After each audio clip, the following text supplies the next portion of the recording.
Africans. This is your Pan-African show called Afreeቃ, and this is your host, Qetselaworq seifu. We have a great guest for you, as we always do. Welcome to our studio. Thank you, Qetsela. Thank you for having me. My pleasure. So we will just start out in introduction. So if you could please introduce yourself and tell us a little bit about who Adey Chekol is. I am Adey Chekol. I grew up in Ethiopia. I was raised in Addis Ababa, and I grew up here until I was about 18. I have 2 sisters and a brother. My mom transitioned when I was 12, so I was raised mostly with a single dad who was incredible, did everything, gave everything for his kids, and love him. So I went to the US and studied for college abroad and stayed there, got married, had children, had a great job, and recently relocated to Ethiopia. Professionally, I studied accounting and finance, and I worked at the healthcare industry for almost all my career. Wow. But I also studied integrative nutrition, Reiki, energy healing, and I work with women, coaching women as a group, one-on-one, and supporting them in their wellness journey. That's my passion. You went to school, got your bachelor's in corporate finance and accounting. That was the first thing you graduated in. So what changed after all that, and you changed into a completely different arena? So much changed. So I had, by the time I transitioned and studied integrative nutrition, I had already my daughter and my son, and I think I finished my divorce process. So I was going through a divorce, and had left me in a state of confusion because I had done life as I was told, did all the check marks, and I did get what I wanted also, the great career, married my sweetheart, and I realized that, oh wow, this thing shook me, the divorce. I saw it coming, but I didn't understand what happened, I also was at a place where I knew that I played a role in this, and I decided to really get to know myself. After the divorce? After the divorce, I decided that there was 2 ways I could go about it, which was bitterness, because I had, a 3-month-old, a 3-year-old, then a very demanding job. So, the world tells you almost like, oh yeah, you should be angry. What? Your family broke? Your marriage broke? Your marriage failed? It was, and I didn't want to accept that. I did not want to accept it. So I said, something must change, and it has to be me. So I hired a coach, a health coach, who showed me a different way of living that I knew, different way of eating, different way of praying, meditating.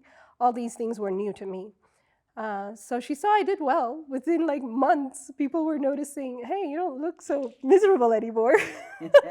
You're not sobbing and crying all the time. What's wrong? What happened? What did you do?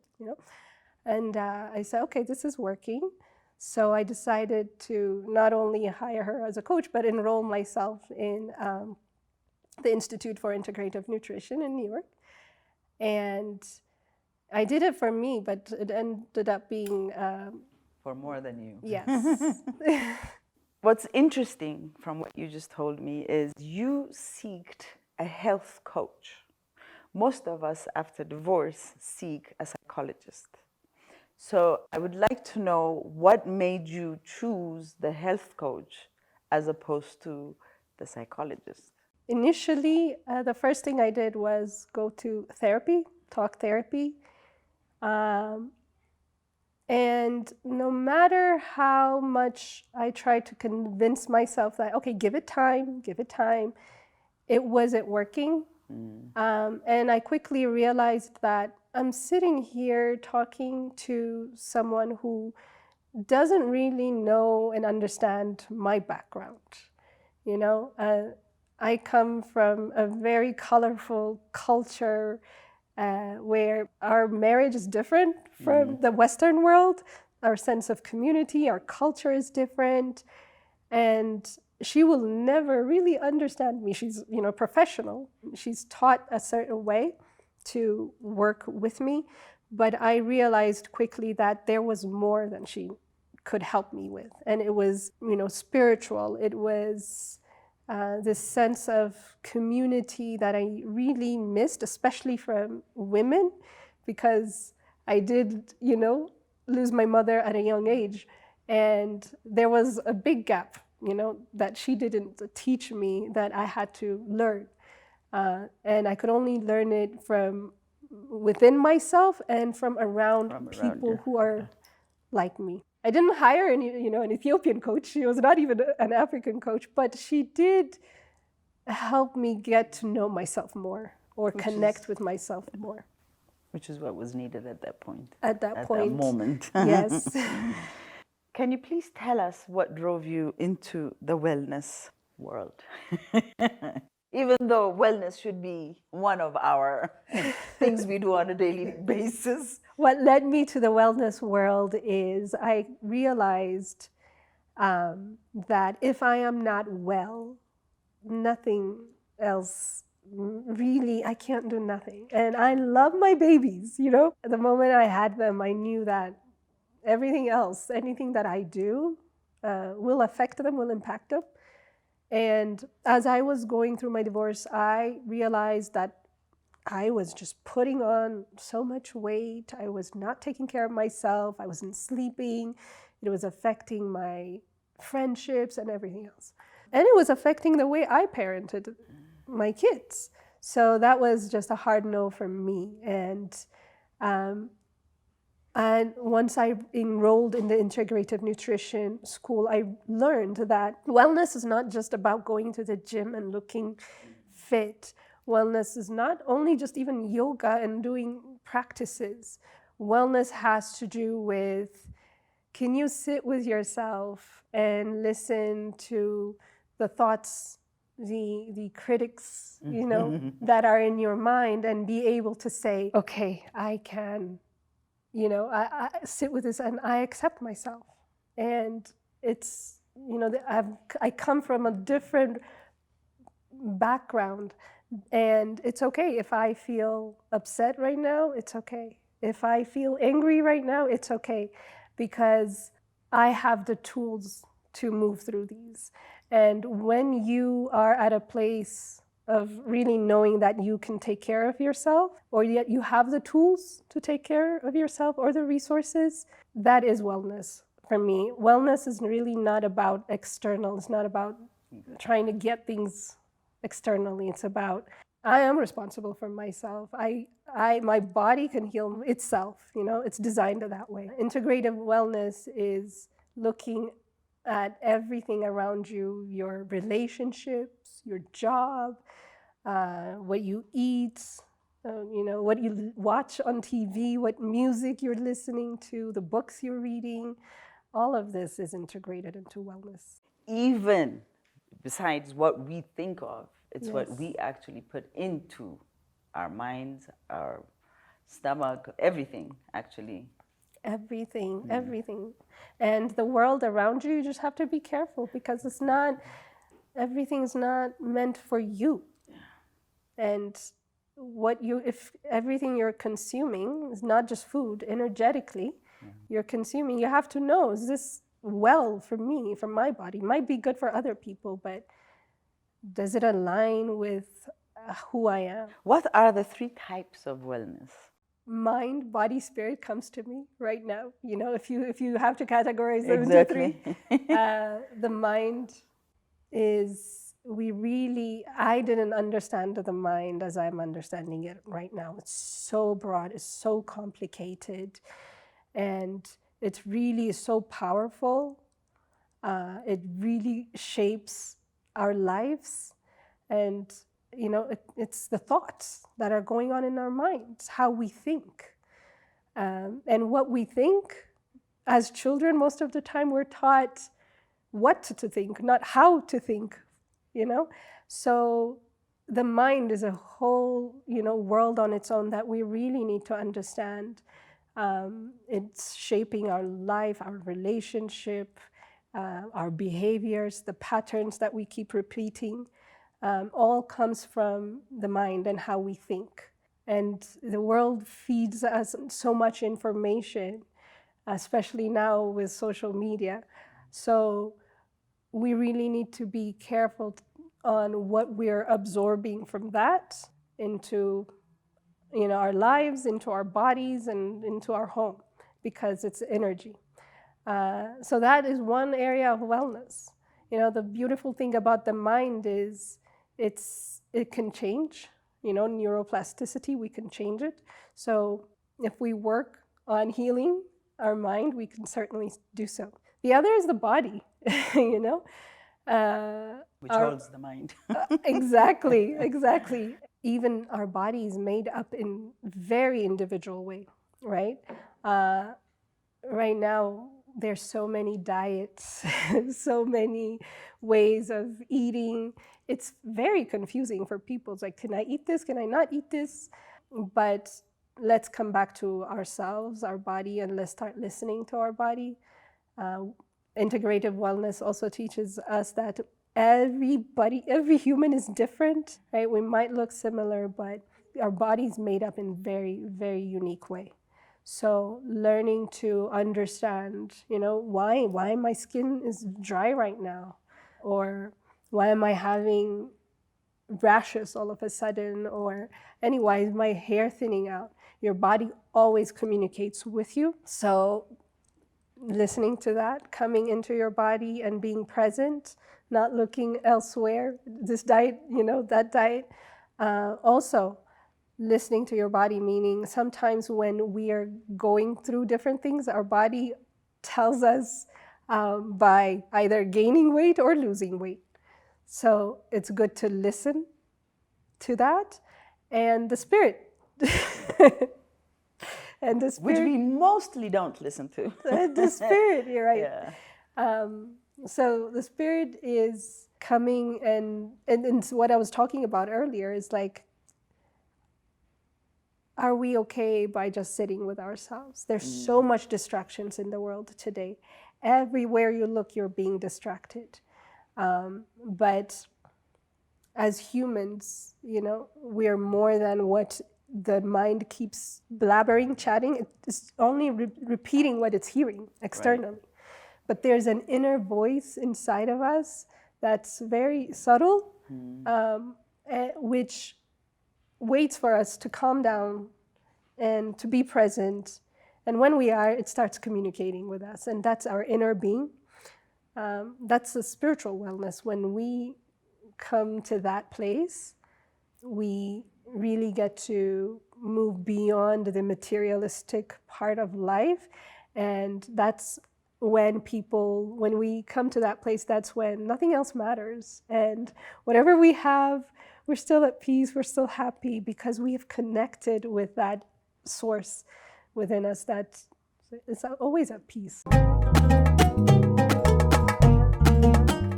Now we're going to go into the Reiki world. I'm sure there might be quite a few people that don't know what it is. So if you could describe to us what Reiki means.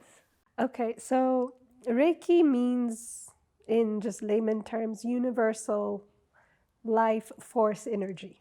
I studied Usu Reiki, and it's a Japanese Reiki. The story comes from, he's a Japanese physician who, you know, some type of illness comes in Japan. This is thousands of years ago. But he really couldn't find a way to heal this disease that was harming a lot of people. And he decided to go in meditation. So he went up in the mountains and I stayed for a while and did meditation, and story is that he became enlightened there, right? And when he was coming down eventually, he tripped and he fell and he hurt his leg. But when he utilized what he had learned up in that mountain, he used his hands to heal himself. So he went and he started to teach this practice, and a lot of people were healed. So eventually this came into the Western world, and there are different forms of Reiki, but that's what I studied. Now, how did I come into Reiki? Very by chance, because as like I was telling you earlier, I really took healing seriously. I just dove down deep into it. So as I was studying integrative nutrition, I wanted to learn about the spiritual world also, because I come from a spiritual country. I didn't get the chance to spend so much time with my ancestors, with my grandmother, but I knew that they were very spiritual. So I decided to, learn a little bit more, and then Reiki came into my world. And my first Reiki session surprised me because I come from, a family who has like thyroid nodules. And my sister had noticed that there was a bump on my throat. And I'm very holistic, right? So I don't jump into like procedures. So I went to do Reiki. I didn't say anything to the practitioner, but he did Reiki on me. And then he said, "Oh, I do feel something around your throat." And I said, "All right, so this does work. There is something into it." So I studied it, and it did work. So basically what it is you call upon the universal life force energy. We all can do this, right? We can be trained to do it, but Reiki is available in my eyes. Anybody can do Reiki. You just have to be attuned to it, that force, that energy, which is just all around us. We all have it. And it's a matter of channeling that energy through you. And when I do Reiki, it's spiritual to me. I do prayers. I call upon Archangel Michael, Archangel Gabriel, Mary, to assist me as I pray into really providing and channeling healing energy into the person I'm working with. It could be myself, it could be my kids. That is Reiki. It is really transmuting, channeling energy into a specific person. It could be a pet also, food, and it's a form of blessing, if you will, right? And allowing that energy to penetrate into the vibrations of the other person and help align, right? Because what you're sending in is pure energy, and we're all energy. We're made up of all energy. So when you send in light form energy that's coming from angelic, pure, healing vibrations and frequencies, what you're doing is you're allowing that person to soak in that healing energy. Before you continue though, when you're administrating, is that how you say it? When you're administrating? Yes. Or when you're doing Reiki on someone, in what psychological place or in what spiritual realm should that person that you're doing that on? Obviously, I explain what Reiki is for anyone who wants, to take Reiki. Or I like to say, all right, when you're upset, when you're hurt, and somebody comes and gives you a hug, so especially someone you love or anybody, honestly, like sometimes we just need a hug, right? Exactly. And when you get that, what do you feel? You feel that energy, right? It doesn't matter if that person is Christian, Muslim, yeah. It's that, and that's what Reiki is. It's love, force, energy. So when they get that, right, and they don't need to do anything. They just need to be in acceptance, and they must know of it to even approach you in order to do it. Exactly. I just was curious some about people take a nap, some people fall asleep. Exactly. And it is, it's supposed to just relax you. That's the main thing. And people do fall asleep. It's that acceptance part that's important, and just be. How does one find their authentic self? I don't know if we do. Right. It's a journey. We are always discovering ourselves. Yourself, we're always moving through time and space and the people and everything. It's a journey, but I think it's that willingness to always listen to yourself, willingness to honor yourself. And wanting to know thyself. Yeah. And sometimes, to me, discovering myself means sometimes I will tend to fall into habits or patterns that I know no longer serve me. But because it's a habit, because it's a pattern, I catch myself doing it. And then my inner self would be like, hey, what you doing here? So I honor that, and self-discovery is that. It's really listening to yourself. And sometimes it's not fun when you have to honor that. It would be really not maybe agreeing to something, not participating in certain things that you used to, which no longer align with you.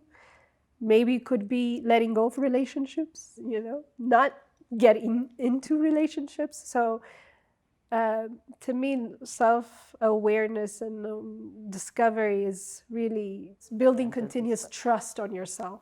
And it doesn't stop. You're always in the knowing, especially if we don't cut ourselves short and say, okay, I know everything, so now I'm not going to start knowing anything more. Exactly. How do you create a conscious friendship?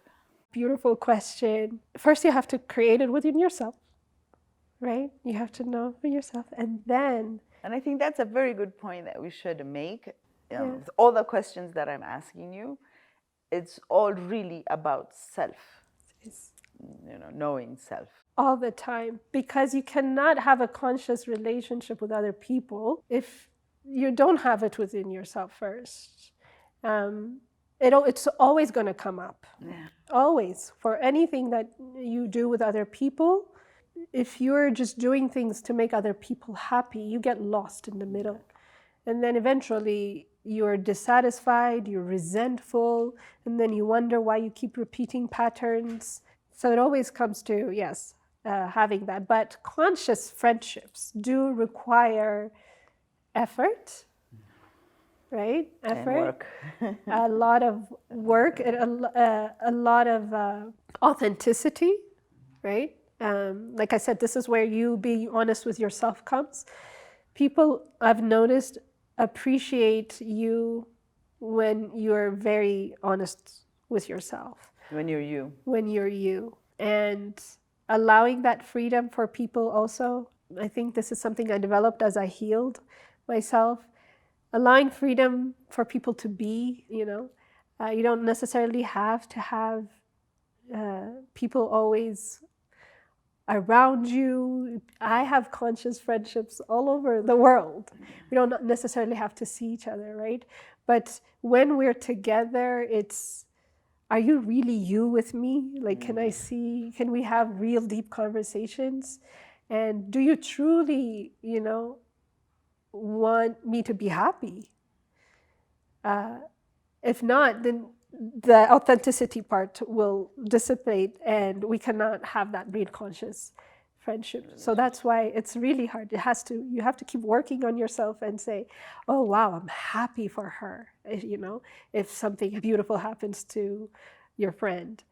And if that sense of jealousy comes in, when you work on yourself, you will realize that I'm only jealous because I know I can do that.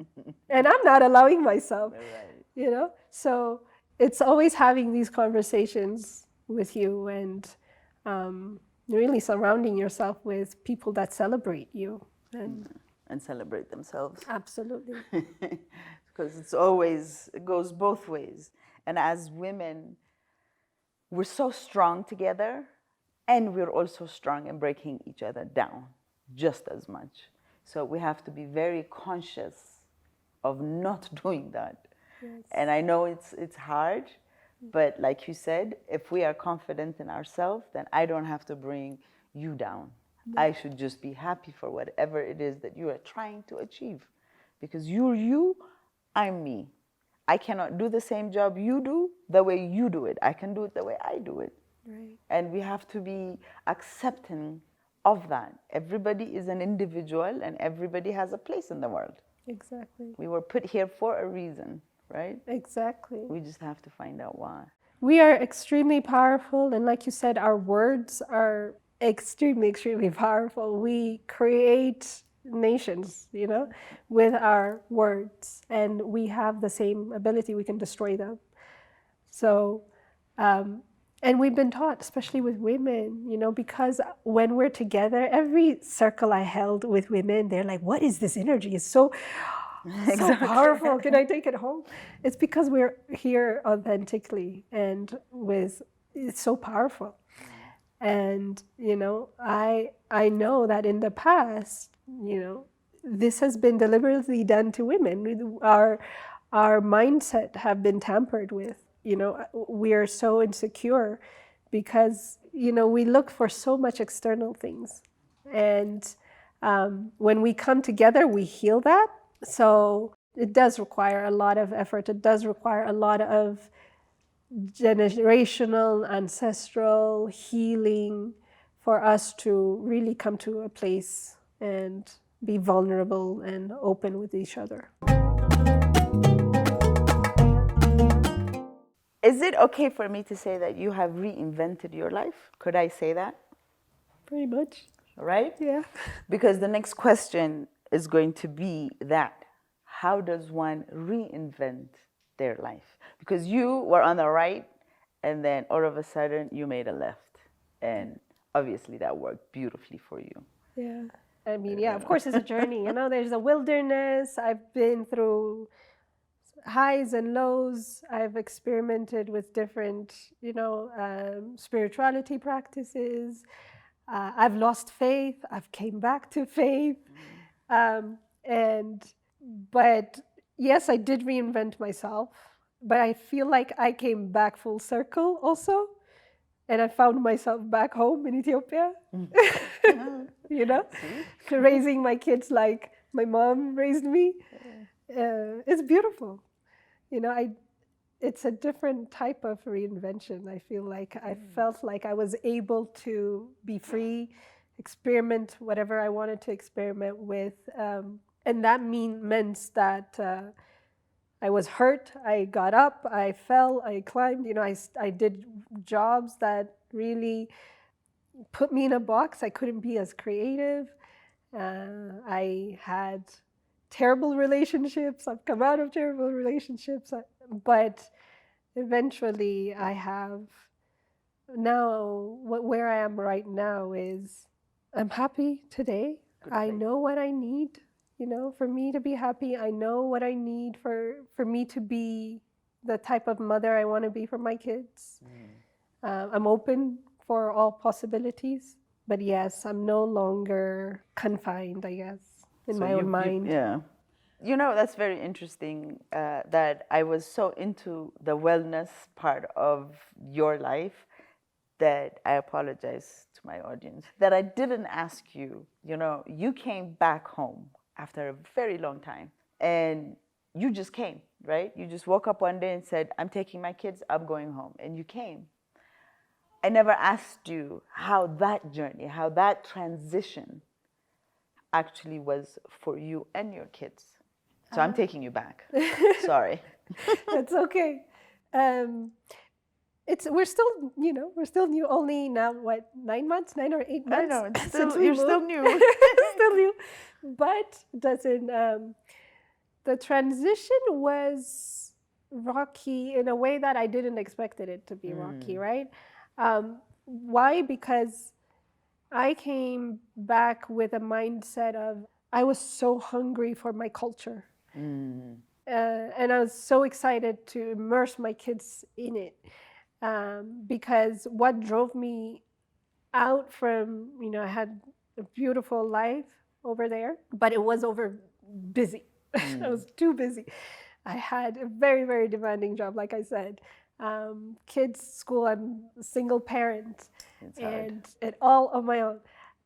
And it was at some point my body's like, you're not meant to live this way, right?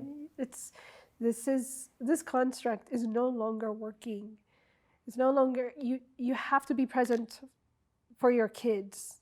And they're asking questions of, I sent them, we sent them to a Catholic school, so they did communions on Fridays. So they would ask, why don't we take communions? Why are we different from these kids? Or what does our church look like? Or, and yes, we did have them over there, but it wasn't enough. I was too busy providing that I wasn't the mother I wanted to be. And then I thought about the kids, right?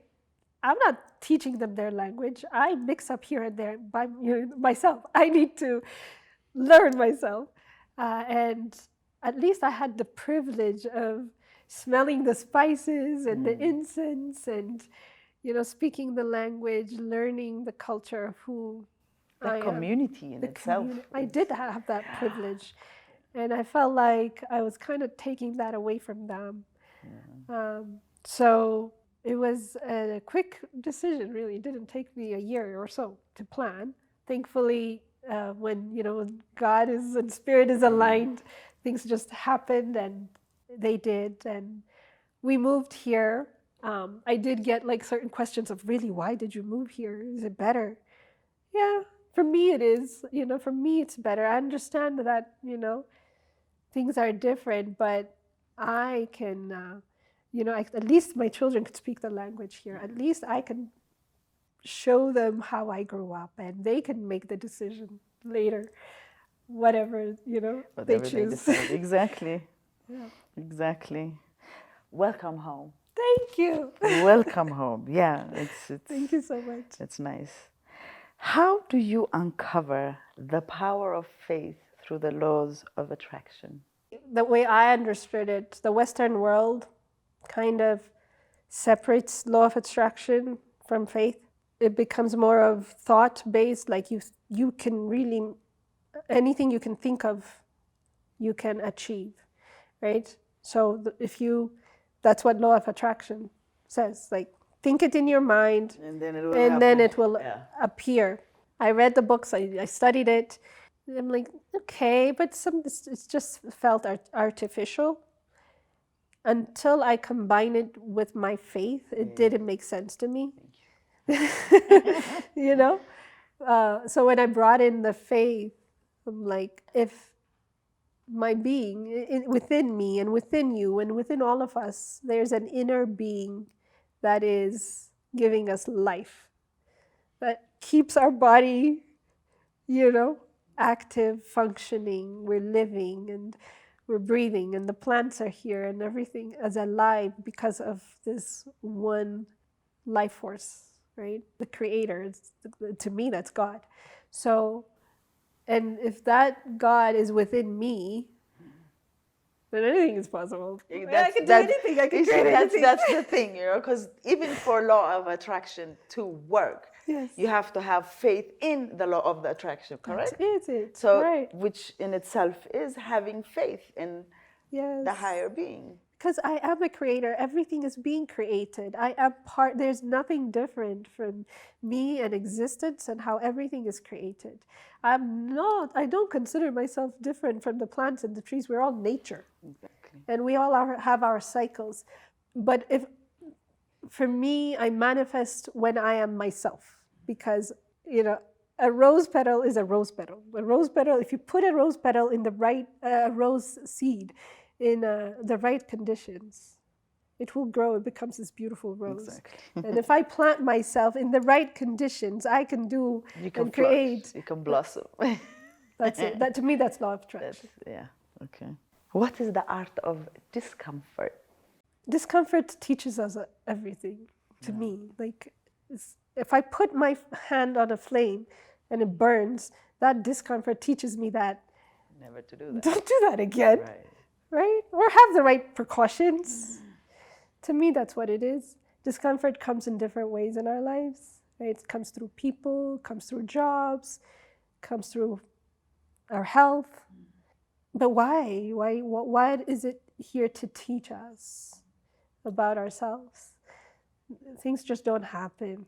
So when we change the way we look at the discomfort in our lives, the things that we don't like about ourselves, about others, why are we in that situation in the first place? How did we get there? Right? What is it trying to teach us? Did we make the wrong choices? Did we not trust ourselves enough? Did we just trust other people? Are we repeating the same patterns? Maybe it's time to shift. Normally, discomfort tells you, like, this isn't working anymore. Time to change. How do you integrate your Western skills of self-healing with the indigenous wisdom of Ethiopia? That's a question I'm, answering right now. Okay. Good. Because that's what you're doing. You're here, and that's what you're discovering. That is exactly. I grew up in Addis, right? I went to school, I went home, and I'm very that was life. Sheltered. Okay. So I'm here now as an adult, and I am very excited to learn about my culture. I want to understand what meditation is in our culture, in our history, in our even in the Orthodox religion. So I want to understand that. I didn't grow up learning that. I didn't understand how healing works, spiritual healing works. I know about tzabal, right? Holy water. It's everywhere uses holy water. It's global, right? But there's this thing about our roots, our ancestors, the way they healed, their ceremonies. I'm so hungry to learn all of that. Why do you think it's important to expand the mind, money of women? Women are extremely powerful, right? And I've noticed from my own self, from many women I worked around, we do so well, but then when it comes to finances, it's almost like a limitation for us. And I feel like that's the way the world has really pressured, confined women through finances. I mean, women weren't allowed to vote in the US, right, until very recently, surprisingly. We weren't allowed, so we're coming out now. And still, I feel like when many women stay in relationships because they're like, what do I do? How do I take care of my kids?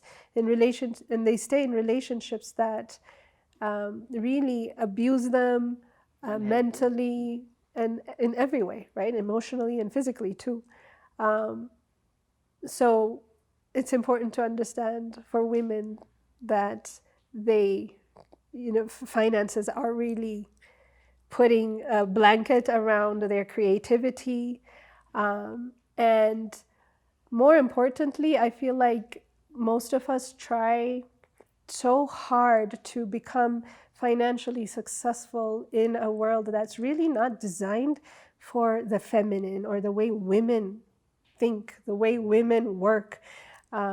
Women work, most women, I'm generalizing here, but the feminine in general likes to work in collaborative environments. We like to have conversations here. We're creative that way.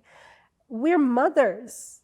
We cannot work the 9 to 5, the busy schedule that the Western world has imposed upon us, and also raise intellectual, emotionally stable and intelligent children, which we're expected to, and also become the submissive wife that men also expect us to be.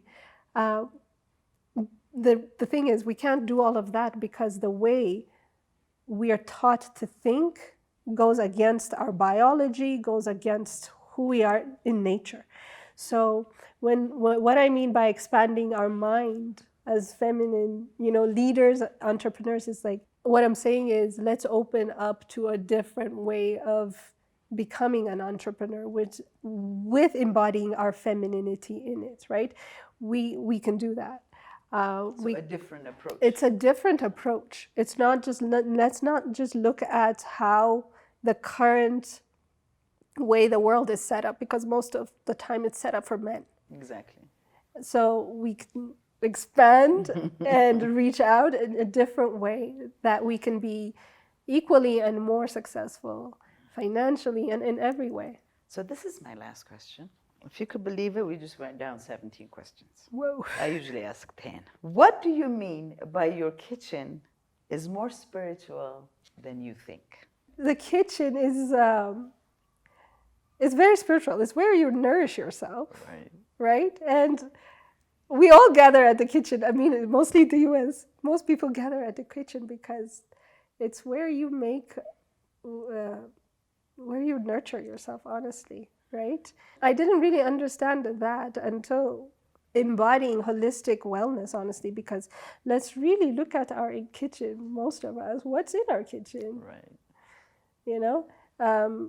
If it's mostly processed foods, or if it's foods from like last week or whatever, right? Our kitchen is where we nourish ourselves. We are what we eat. Literally, we are what we eat.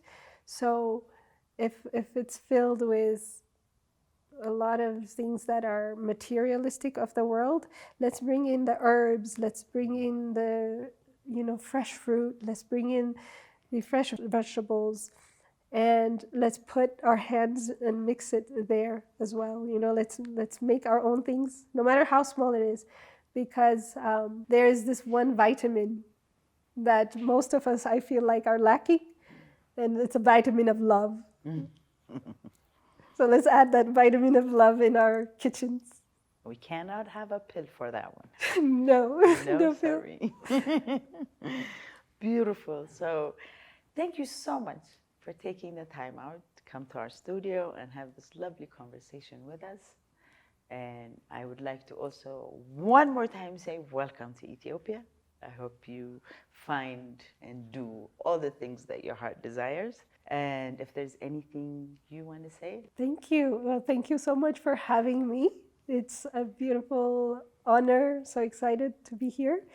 Do one thing that gets you out of your comfort zone every day. It's not worth it to just sit in your comfort zone. Right. It's not. It's actually exciting when you walk out of it, by the yes, way. Try it. That's all I'm saying. So try one thing today and be adventurous. Try something. This is your Pan-African show called Afreeቃ with your host Qetselaworq seifu, every Saturdays from 4 to 5 on African Renaissance television services. Thank you again.